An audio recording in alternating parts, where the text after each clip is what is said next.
Christmas came and went fast this year. So fast, in fact, that we missed it together. Not because we didn't care, not because we didn't plan, but because sometimes life doesn't pause, just because the calendar says that it should. And that's actually where this conversation starts today. Because in the NBA and in life, the most important moments don't always happen on a schedule.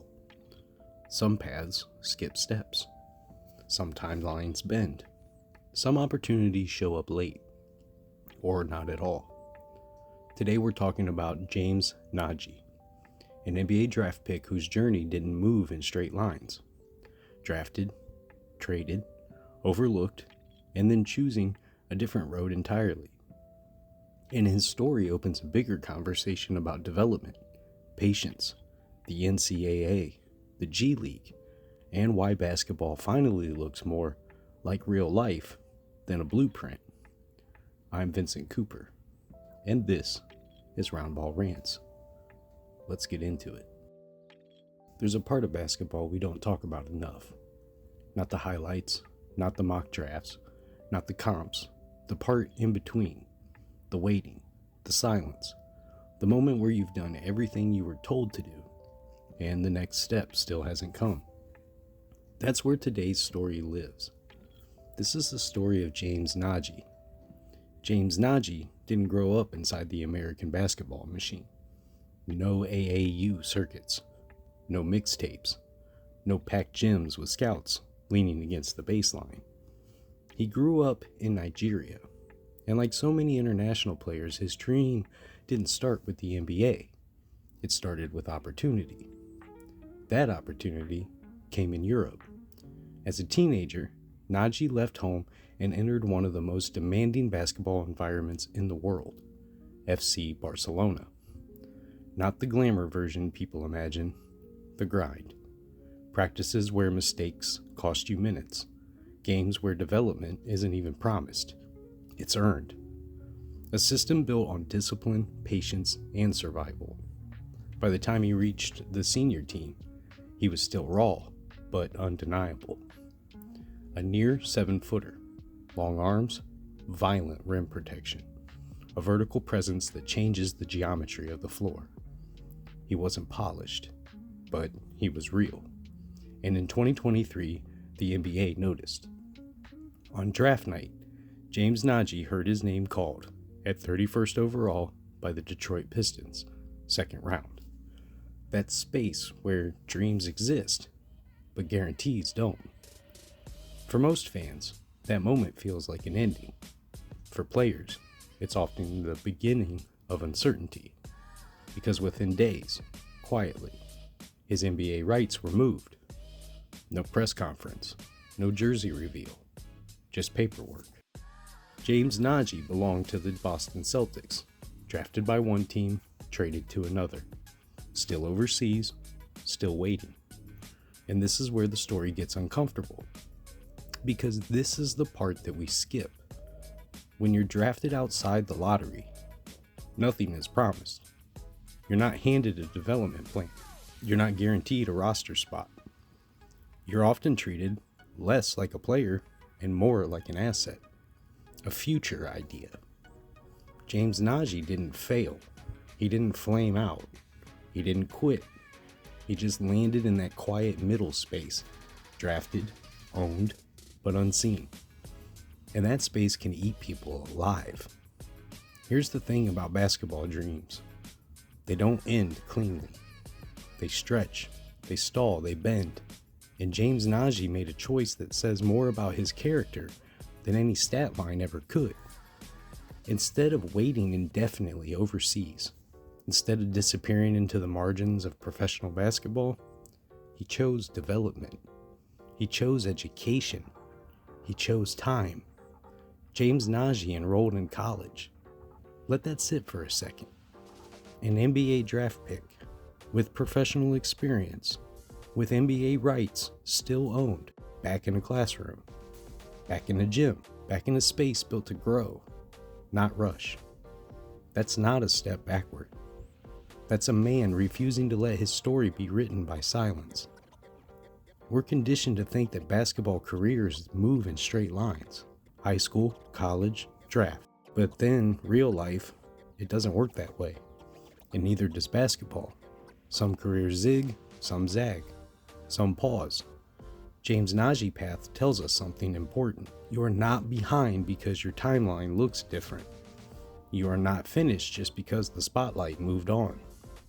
Think about the courage that takes to admit you need more time, to choose development over pride, to believe that patience isn't weakness, it's preparation. That's something deeply human. And that's why this story matters. Not because James Nnaji is guaranteed an NBA career, not because this move ensures success, but because it proves something we forget too often. Progress doesn't always look like momentum. Sometimes it looks like stillness. Sometimes it looks like choosing yourself. James Nnaji didn't lose his dream. He protected it. He didn't disappear. He pivoted. And wherever this road leads, NBA, overseas, something else entirely, this chapter matters. Because basketball, like life, isn't about how fast you arrive. It's about whether you're still standing when the door opens again. If this story resonates with you, if you've ever felt like you were in between chapters, this is what Round Ball Rants is built for. If you're watching on YouTube, take a second and subscribe. Not because we're chasing numbers, but because we're building a place where basketball still feels human.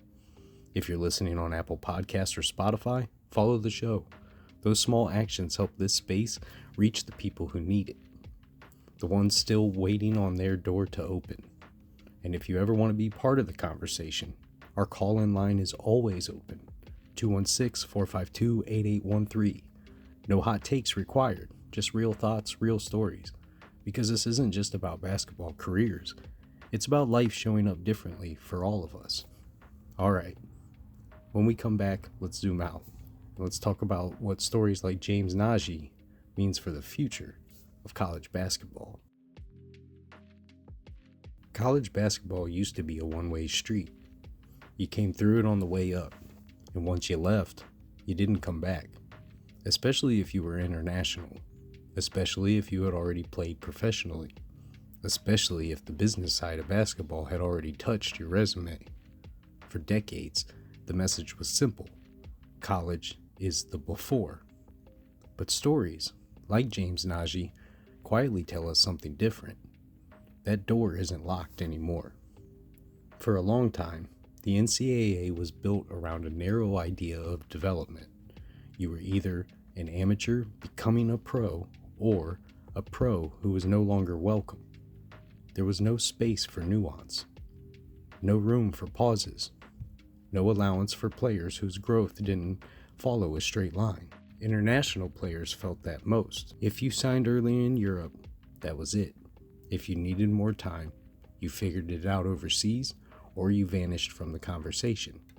College basketball didn't see itself as a place for returning players, only ascending ones. But the game changed. Not overnight, not cleanly. It changed in pieces. When people talk about NIL, they usually talk about money. But money isn't what changed college basketball. Choice did. For the first time, the system stopped asking players to pretend they weren't professionals in every meaningful way except their paycheck. It acknowledged reality, that development, education, and compensation don't cancel each other out. They have to coexist. And once that door cracked open, everything else followed. Now here's the part that a lot of people ask about. Okay, but how is this even allowed? Because for a long time, it wasn't. The NCAA used to draw a hard line. If you played professionally, your eligibility was gone. But that line doesn't hold in a global game anymore. Under modern NCAA eligibility rules, especially for international players, professional participation overseas does not automatically eliminate college eligibility, as long as certain conditions are met around contracts, benefits, and representation. So in James Nnaji's case, that means something huge.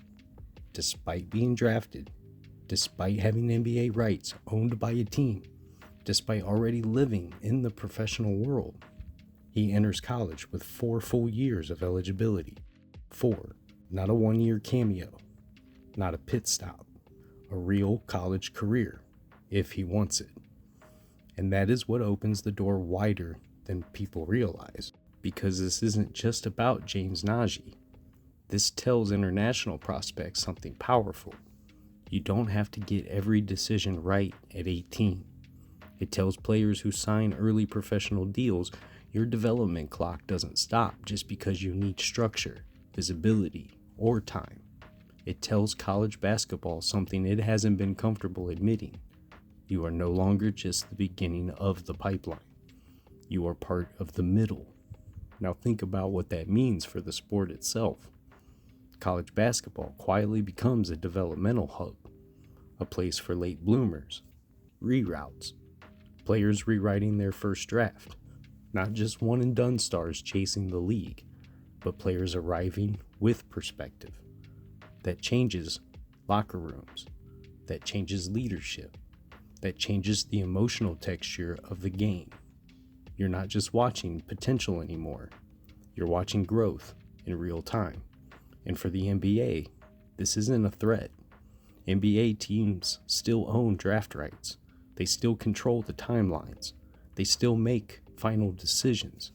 What they gain is clarity. Instead of guessing overseas, they get film, structure, measurable development, competitive reps, and a visible system. College becomes developmental evidence, not competition. This doesn't mean every drafted player should go back. It doesn't mean college basketball becomes a rehab league. It means the system finally reflects real life. That growth isn't linear. That careers bend. That people need time, not judgment. There's something powerful about a player being able to say, I'm not done, but I'm not ready yet either. And not being punished for that, honestly. James Nnaji isn't an exception. He's a signal. A reminder that doors don't always close. Sometimes they wait. And college basketball, for the first time in a long time, is learning how to wait with players, not rush them through. And when we come back, we'll bring this all the way home to what patience looks like when life doesn't follow the script. Before we land this conversation, I want to take a moment and talk about a partner who genuinely supports this space, Dubby. And I don't mean that in a loud, flashy way. I mean it in a way that actually matters. Dubby is an energy formula, yeah. But what I appreciate about it is how it fits into real life. No sugar crashes, no artificial junk, no forcing your body into overdrive when it's already carrying enough. Some days you need energy to push. Some days you just need clarity to keep going. Dubby meets you where you are. Whether that's early mornings, late nights, workouts, editing sessions, or just trying to stay focused when life doesn't slow you down. It's clean energy that doesn't ask you to burn yourself out to keep up. And that matters to me, because this show is built on sustainability, not shortcuts. If you've been thinking about trying Dubby, now's a good time. Head to dubby.gg and use promo code Round Ball Rants to support the show and check it out for yourself. And more importantly, thank you to Dubby for backing a platform that values patience, growth, and honesty. All right, let's bring it home. Basketball didn't get more complicated. We just stopped pretending there was only one right path. For decades, the game sold us a clean story. One ladder, one order, one definition of progress. High school, college, draft, league. And if you slipped anywhere along the way, the silence felt like failure. But what we're seeing now, through stories like James Nnaji, is something more honest. Basketball didn't break. It evolved. Look around the landscapes now. You've got the NCAA, the G League, international leagues, two-way contracts, rights holding NBA teams, new professional leagues popping up with their own promises, multiple tents, multiple timelines. And that scares people because we're wired to believe more options means more confusion. But that's not what's happening. What's happening is alignment. Here's the truth we don't say out loud enough. Development was never one thing. It just pretended to be. Some players need structure, some need freedom, some need pressure, some need patience. And no single league can provide all of that at the same time. The mistake wasn't creating new pathways. The mistake was forcing everyone to pretend that one old one fit. Take the G League. Its purpose isn't to teach you where you are. It's to test whether you already know. It's refinement, speed, consequences. That's powerful when you're ready for it. But it's brutal if you're still forming. Take college basketball. It used to be treated like a waiting room. Now it's becoming something else entirely. A place where identity, leadership, and growth can actually coexist. Not forever, not for everyone. But when it fits perfectly. Take international leagues. They teach discipline. They teach survival. They teach humility. But they don't always teach freedom. And freedom matters for some players. None of these paths are wrong. What's wrong is staying somewhere that no longer matches who you are. That's the real danger. That is why James Nnaji's story matters. Not because it's unique, but because it's honest. He didn't bounce around because the system failed him. He moved because he understood something early. Where you grow matters more than where you land. That's not weakness. That's awareness. Basketball development was never supposed to be about speed. It was supposed to be about timing. And timing is personal. So when we talk about the future of the game, about the NCAA, the G League, overseas play, new leagues, the question isn't which one is best. The question is best for who and when. That's the clarity.